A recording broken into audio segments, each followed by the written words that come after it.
my hope is once we get to the other side, all this money we lost and all this hardship that we endured, you make it back really quickly because you're much more efficient, you're much more effective. And I got to tell you, man, I'd love to know how you feel about this, but I think as restaurateurs, we've got to expect higher profit margins. I think we've got to expect paying people more is the right thing to do, paying people more equitably, while also making higher profit margins. And I think one of the things that really strained our business is this collective ownership of 5% is doing pretty well, 7% solid, 10% you're not getting out of the park. That puts so much strain on our industry, and I think that we need to maybe collectively own that if it's not 15% or even 20%, it's not worth doing, and it's no kind of life. And I think that the low margins are what creates most of the this as well as anybody. Too long to succeed in hospitality, it came at a tremendous personal expense to your health, happiness, and relationships. Yeah. I think a big part of that is the financial pressure and anxiety. And I know it's master the obvious, but when you're making it on a 4% margin as an owner, working 80, 90 hours a week, sweating everything, and things take a turn. And so now you're at negative 3 or 4% and you can't cover it because you couldn't save enough cash to make it through a lean time. It's just that's where the personal ruin is. And so I think if we all figured out that we could own higher profit margins collectively, some of which we have to pay for with increased efficiency and effectiveness, some of which guests have to pay for by paying a little bit more for what they're getting on a daily basis. And just saying if we can't get X, it's not worth doing. And I think that's going to be a hard paradigm shift to own, man. But hopefully after this situation, we all understand we need to own that. We need to expect more from and for Yeah, ourselves. there's definitely a misunderstanding from our guests, from our landlords, of what's really going on with restaurant math and metrics. Everybody's like, "Oh, you got to line out the door, man. You're printing it. You must just be banking big cash." And it's like, man, these margins are tight, and it's a very human and labor-intensive business. And there's nothing that we're paying for this year that's cheaper than we paid for last year. We don't find those savings. Right. We can't produce our stuff offshore. We can't go to China and find a factory that's going to do it for cheaper. Right. We're domestic, and if we're doing it right, we're staying local, and we're trying to support and support the craft and really lean towards sustainability. And building a sustainably perfect house is a really, really expensive endeavor. Um, it, it, it, it's not an easy thing to do, and I don't think there's a good understanding of that. I don't think people really get it. There's not. And look, and part of that is on us as restaurateurs because we've been willing to deal with all that bullshit, because a lot of it, frankly, it's true. We're driven by ego. It's like you could be a general manager making 60, 70 someplace else. You can be an owner making 40, and you do the owner gig because it's a stroke of the ego. And some of that stuff we got to start letting go of. So I think you and I are both going to get jobs for somebody else next week, is what I'm hearing. Oh man, I thought it was an interview. Man. Nobody told me this was a podcast. Okay, I so thought I was coming to work for you. last question. How are you dealing? This is a lot of stress at a lot of different levels. You're a married guy, you got kids, you got responsibilities, you got employees, you got huge debt. Your business has been cut in half. You're talking about closing restaurants. How you holding up through all this? I'm pretty good, man. And I'll tell you, fortunately, I started studying and reading a lot about Stoic philosophy about a year and a half ago. This guy, Ryan Holiday, writes books, just really interesting stuff. And I've always kind of believed, but I never really could articulate the fact that you can't really control what happens to you in life. You can only control how you respond, and I have, to your point, man, I have a wife, I have kids. I got to show up for those guys. I got a bunch of people who are in as bad, if not worse shape than I'm in. They're relying on me for their livelihoods, and I got to show up for them. And so I feel pretty good, man. I understand that what happened is not my fault. There's some things in it that I need to own. To your point, if we hadn't been so fat and happy for the last 2 or 3 years, we probably could have generated a lot more savings, a lot better efficiency that would have allowed us to navigate that.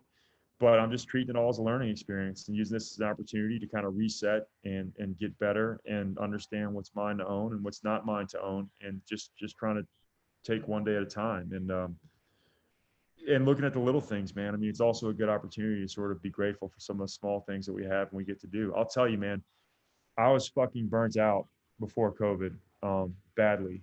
And I was burnt out. I just wasn't doing things the right way. We didn't have enough infrastructure at LeBlanc Smith. We were kind of doing too much too soon. We weren't really focused on quality. We weren't dialed in on anything that we were doing. And I was just not enjoying it, not having fun with it. And when we closed down on March 15th, I felt like a huge failure. I felt like I failed 150 people who trusted me with their lives because I couldn't afford to keep paying them. And then 2 weeks later, all these people to whom I'd looked for inspiration, lessons, Danny Meyer, you look at all these big guys, they did the same thing. They were in the same boat that we were in. And so then I started to acknowledge that it was a little bit broader, economically speaking, but also in our industry, the whole industry model was kind of broken. And I spent like two weeks licking my wounds and then decided that I wasn't going to let it beat me down and I was going to figure out how to make this opportunity one that allows us to redefine how we show up in the hospitality industry so that people can flourish and do what they love to do to the tremendous benefit of their personal health, happiness, and relationships. So I think about that shit every day, dude. I'll tell you. And I've never had more fun. I've never been more inspired. It's stressful and it's a lot going on, and we're bleeding badly, and it's gonna be a long time before we dig out of this hole. But back to that idea I just told you about, you don't know what you have till you almost lost it. I was burnt out and second guessing life before this thing, and then it was taken away, and it has slapped me in the face about who I am, what I love, and what kind of mark I want to make on the world. So, Yeah, your point about it was big for me, and I kept saying I was on like a roller coaster ride and just enjoy the ride because you can't. There's nothing we can do. That part about it not being my fault was huge. Um, I talked about the risks earlier that we take when we open restaurants, and I was talking to my wife Dana last night about the nature of all the connectivity, the phone and the internet, and how you're waiting. I'm a little bit older than you, but when I owned my first restaurant, internet didn't exist, cell phones didn't exist.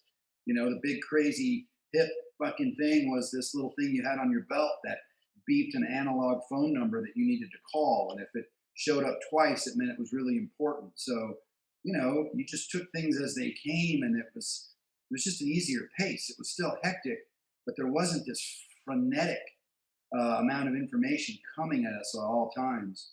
And the fact that it wasn't a fuck up of my own that shut our 14 restaurants made it all so much more palatable. It made it all we're all in this together. Here we go, and start helping people out and start bailing and bail her boat and bail his boat, and they'll bail our boat. And it certainly made it a lot more palatable because on a given day there's an employee injury or the overservice of a guest, or there's just 1,001 things that keep me up at night. And weirdly, this craziness, it not being my fault, although a couple people have tried to blame the pandemic on me, but it so was not my fucking fault.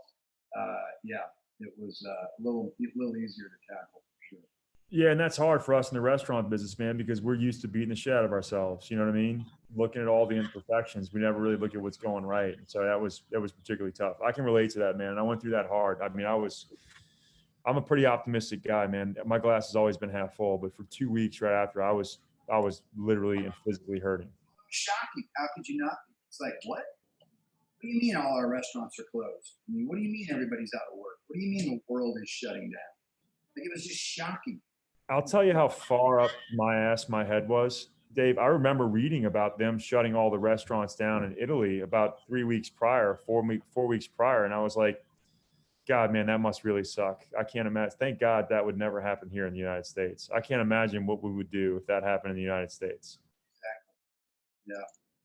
Yeah. The other thing that I did too that was kind of messing me up that I've learned not to do, and it's kind of to your point about going more analog in life, is I've never been a huge social media dude. I like to see what my friends are doing, and like I'm not one of those people who's kind of on it all the time, trying to figure out how much better everybody's life is than mine. But I started reading the news a good bit and just trying to keep up with information and knowledge. And, I started plugging in a little bit more to social media, just kind of seeing what people's, dude, that shit is toxic, man. The news and the social media stuff. So part of what kind of pulled me out of this stuff is I stopped paying attention to all of it and just kind of living in my own reality, which I know is a little naive, but god damn, man. There's enough going on in all of our own realities that we don't need to be voying in someone else's. There's that documentary, Social Dilemma. Have you seen that? No, I'm dying to see it though, man. Did you see it? Yeah, I heard it's going to scare the shit out of me. it's a gut check. Yeah, Yeah. it's everything we're just talking about right now. How you just get completely sidetracked with the need for the news, the need for the worst news to come at you. The need to know that you're going to look at your internet, your email account real quick, just to make sure that everything's okay. It's like Right. a babysitter of your life. We have 3 kids. They're older, so they're out of the house. So, it's a text message or something in an email that I'm going to get that's going to alert me to the challenges these days more than just the house phone ringing, because we don't have a house phone anymore. So it's changed a lot. And look, man, it's awesome. I'll tell you what else I've really enjoyed. I'm enjoying finally meeting you, but something else that's happened is like, we're all so busy, man. We're all in our own way so much. Like, I've established some really great relationships with people here in hospitality who are fucking killer, who are doing cool shit, who I've always respected, but I've never had the occasion to just pick up the phone or send a text and be like, what's up? Like, what are you thinking? How are you feeling? So, I've gotten a lot stronger with Nina Compton, who's cool as shit. If you haven't met her yet, you need to. Natalie Jordy, who owns this killer hotel, Peter and Paul, down here in New Orleans. We I stayed grew up the time we were in town. Awesome. Did you love it? Oh, it was fucking killer. Yeah, It's crazy, right? Oh, we love that. The Marigny and that whole district down there. That's our zone. What'd you say? Yeah, and Bacchanal and that whole Yeah. scene down there, man. That's as good as it gets for us. So we love that little hotel. Yeah. So that's awesome, man. So I hope when the ledger settles in a couple of years, we'll be able to dig out financially, but we'll realize we probably gained a lot more from COVID than it cost us. Yeah, there's some silver linings in there for sure, man. We're all learning a lot, and I think the things that when we're looking at doing 30 or 35% less in a period, and then we're doing as well or actually making a little more than we did last year, we're learning a ton. Like, we're doing great. No doubt. It still hurts. Good. Winter's going to be rough. Well, Dana and I are going to be down next week. Yeah, I'm going to meet you guys. I'm going to crash for a little bit if that's all right. That'd be awesome. We're going to Sylvain on Wednesday. And I want to host you guys for this, but we just opened this place called the Chloe. It's kind of this hotel and restaurant, but I want you to come check it out. Love it. Yeah. I'd love to have you guys for lunch, drinks, whatever works in your schedule. I know you got a pretty thick itinerary every time you come here. So I don't know. Yeah, we've made some good friends down there now. Ryan Pruitt and Donald's. We've gotten to be friends with him and Cam and Marcus and Caitlin, and yep. Spicer has been real kind to us and to me, and introduced me to a bunch of people down there. And so it's we have fun coming down there for sure. Yeah, it's awesome, man. Great crew. Marcus, those guys, that's my favorite restaurant in New Orleans right now.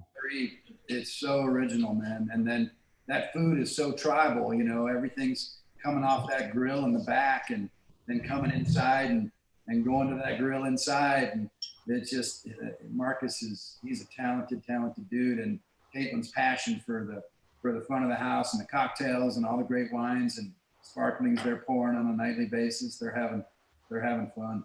That's the most underrated aspect, man, is their drinks. I mean, the food's spectacular, but their drinks are equally killer. Yeah. Without a doubt. All right, brother. Well, thanks for the convo. Joshy, I think we're going to wrap it. Always good talking to you, man.